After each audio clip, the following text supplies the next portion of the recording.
Welcome to the World of Warships with Captain Yamo. I am your host, Captain Yamo, and this is the Tier 5 German cruiser, the Königsberg. So, I was talking in the last video about some of the difficulties we've had lately in the Bite Me production studios here. We've had to fire a couple of people and hire some new ones, so hopefully we'll be a little more on top of things here. We've got a brand new IT crew and a brand new sound manager. And I'm making all this up, in case you didn't know.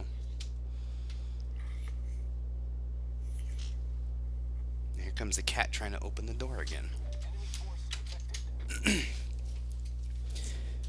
The cat is considered a stress relieving device here at Bite Me Productions, so we've written them off on our taxes. And this is the video I was telling you about in the last one. Instead of trying to imagine it, I'm going to see if we can't get the replay to work. So what am I doing here? Well, there's always a lot of business in this strait that I'm kind of looking over towards, where that Nicholas is, George 454. The other thing I'm trying to accomplish here is I'm kind of dragging my tail heading for the southern end of that westernmost island, because there's only the New York with me. I think it's the New York. We'll check that in a second. So we're going to try and put some shots in the Furitaka. The Furry Taco, as it's sometimes called.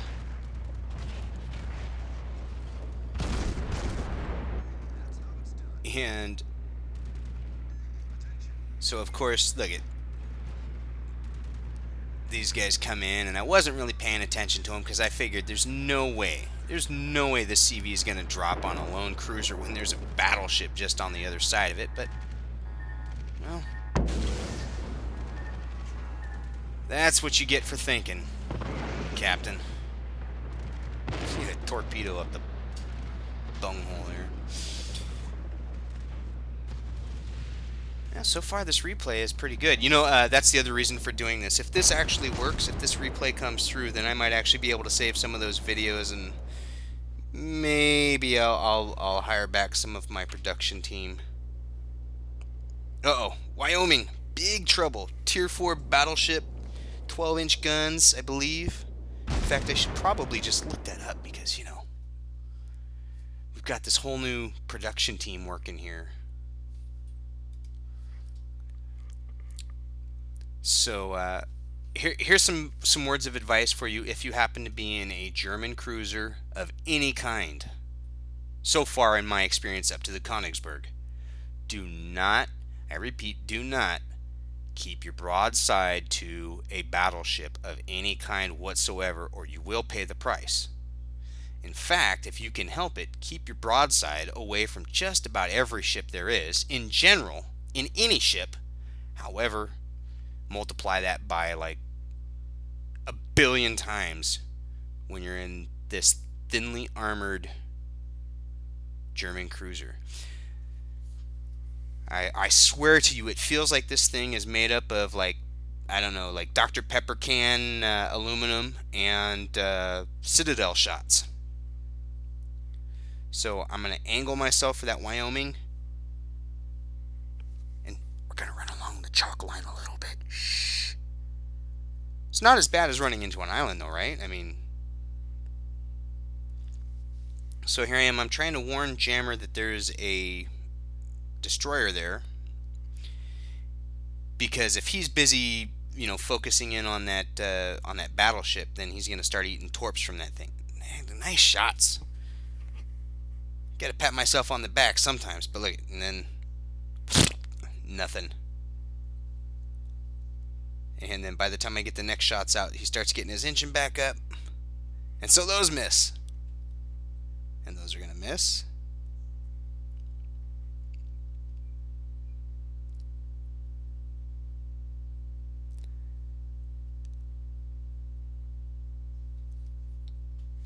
What was I? Oh, yeah, I was going to look up something, wasn't I? I'm breathing through my mouth and staring at the game and picking my nose, and I was supposed to be doing something. Okay, so let's try and get our focus back here. Alright. We were talking about the Wyoming. As I keep engaging this kamikaze R, trying to protect my battleship, my Wyoming battleship. We'll go back to the game view here. And according to the wargaming.net wiki, the Wyoming, the Tier 4 American battleship, has 305mm guns. Now, I don't know if you can tell from my perfect Southern Californian accent as we lose Jammer there, and I take a big strong hit from the enemy Wyoming there. Oof, that's gonna hurt. I am in Southern California in the United States of America, and we use standard American, which really is kind of like saying we use the old English rule measurement system, foot, 12 inches to a foot, eighths, quarters of an inches, these strange measurements to anybody from most of the rest of the world. Instead of metric, we're using our standard American. And to that, I have to point out something I learned a while back. There are two kinds of countries in this world. Countries that use metric, and countries that have landed on the moon. Okay, what did I tell you about giving your broadside to a battleship? Don't do it. And so if you watch me here, you'll see I'm actually trying to cover it. And coming back around so I can launch another spread of torpedoes off the left side. When I take that massive hit, putting me at 130 hit points. Oh, crap. Are we going to start edging in the Kongisberg? I think we might. Nice dodge by the funky brass monkey, who I think decided he was going to ram, but just really set me up for an excellent set of torpedoes on him.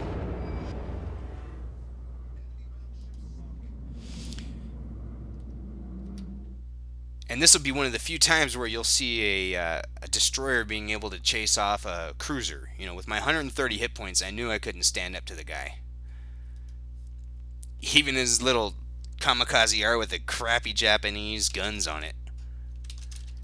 So, what you're hearing me doing right now is confirming, yes, 305mm guns are indeed 12-inch guns. I had it correct.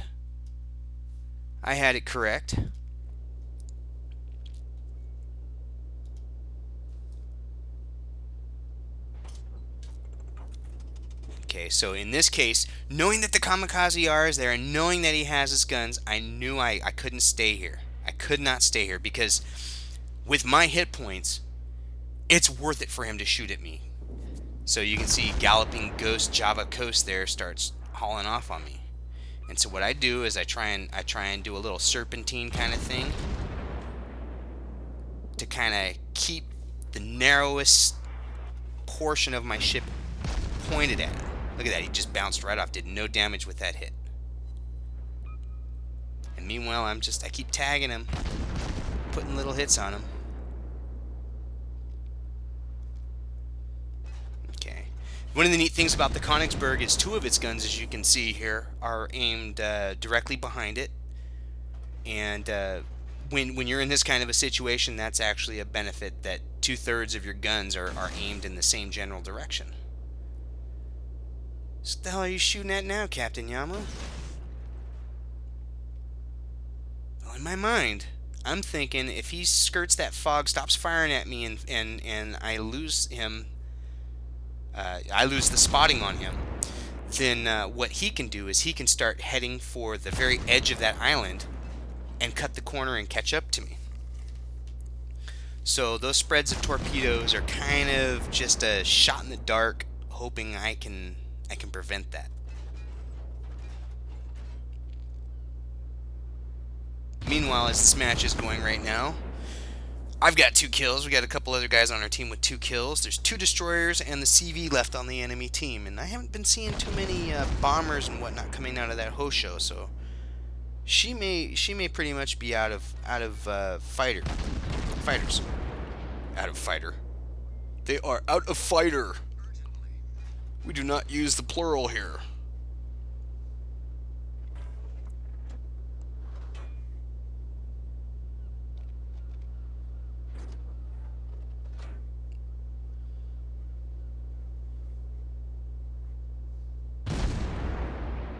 Now, a 15-kilometer shot on a destroyer, that's a if you hit, you're lucky. We're not going to be lucky this time.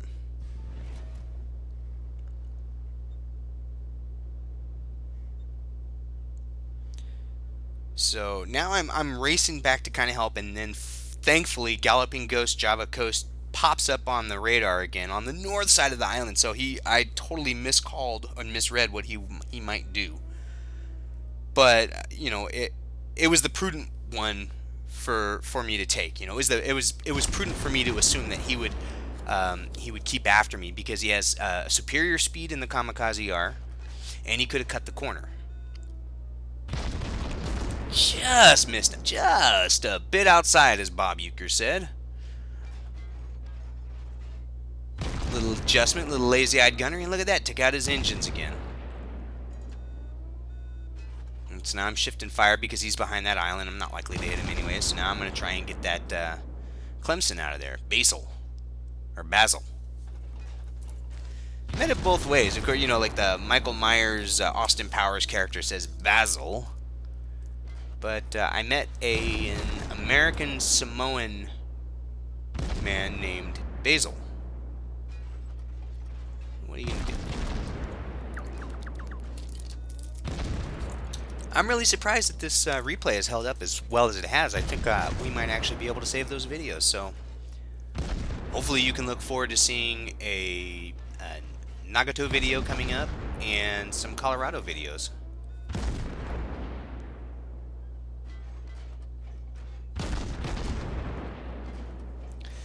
One of the things I like to do here is, of course, I like to try and develop my own strategies on how to approach the game, and mostly it seems to be pretty effective.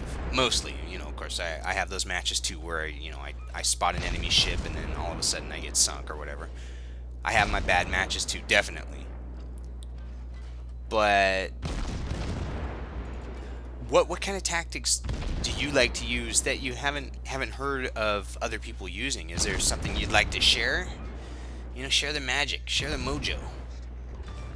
There we go. Kill number 3. And look, that Kamikaze R was kind enough to continue on. Galloping Ghost Java Coast just sitting there, not moving. And then we took out his engines. And I don't know if you recall, but when we hit him earlier, we also took out the engines. So he's pretty much stuck there. Got to take his medicine. Number 4. So the host show, I think this is kind of your...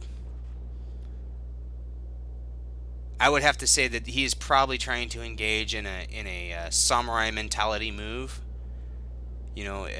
For a samurai in battle, if you cut down the enemy as you get cut down, that's just as much a victory as if you cut them down and don't get cut down.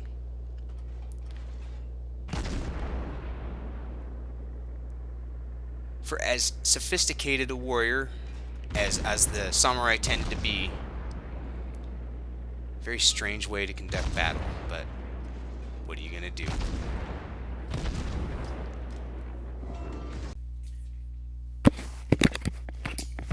And there we come with a strong pimp hand from the Kongisberg. We had 208,000 credits, 2,456 XP. We got a Kraken Unleashed, which is destroy 5 or more enemy ships. We got 2 devastating strikes, which means you're doing over 50% of the damage to a ship in a single strike. Salvo or torpedo spread. And high caliber for doing damaging at least 4 enemy ships and doing damage that was exceeding 30% of the total hit points of the ships in the enemy team, which is pretty good. 111 hits, 8 torpedo hits, 1 aircraft shot down 8 incapacitations, 5 enemy ships destroyed, 2 set on fire, and flooding caused on 6. That was a 1637 base XP and a tier 5. Of course, I was a top tier, so I got to be top tier bully in this, but come on. I was taking on battleships, give me a break. And let's see here. We did 33,000 points of damage with our HE, along with another 1,000 in fires. It really wasn't a whole lot in fires. But look at this, 66,000 points of damage with the torpedoes. Baby, yes. More like that, please. And so we put some shots in the Furutaka and the Hosho. We got the Kamikaze R. We sunk her. Sunk the New York. Sunk the Clemson. Sunk the Wyoming. And look at that. Beat her up pretty good. Beat them all up pretty good. That was a fun match. I honestly, it below tier 5 like this and stuff. I don't feel as comfortable playing there. I mean, heck, I've been playing this thing since the closed beta. I think I've moved on from this level of play, but you gotta make that money, and I mean, well, I guess we'll get to it in the detailed report here. But we took 15,587 points of damage, 7,396 points of damage off that one torpedo hit. We were edging almost the rest of the entire match at the 130 XP. Let's see, we made 181,000 credits, and that's why I keep playing some of these matches. These ones are good, solid money makers. Just like in World of Tanks, your mid and lower tiers are kind of where you make a lot of money, unless you're playing real well. And look at this, by playing non-premium, I gave up 100,000 credits, and I gave up almost an extra 1,000 XP, just off of the 1.5 multiplier. At the end of it, I lost 1,200 XP. So I think we're gonna have to get back on premium again now that my schedule's starting to work back a little normal here. Anyways, I'd like to thank you for joining me here on the World of Warships with Captain Yamo, and I hope to see you on the digital high seas. Peace.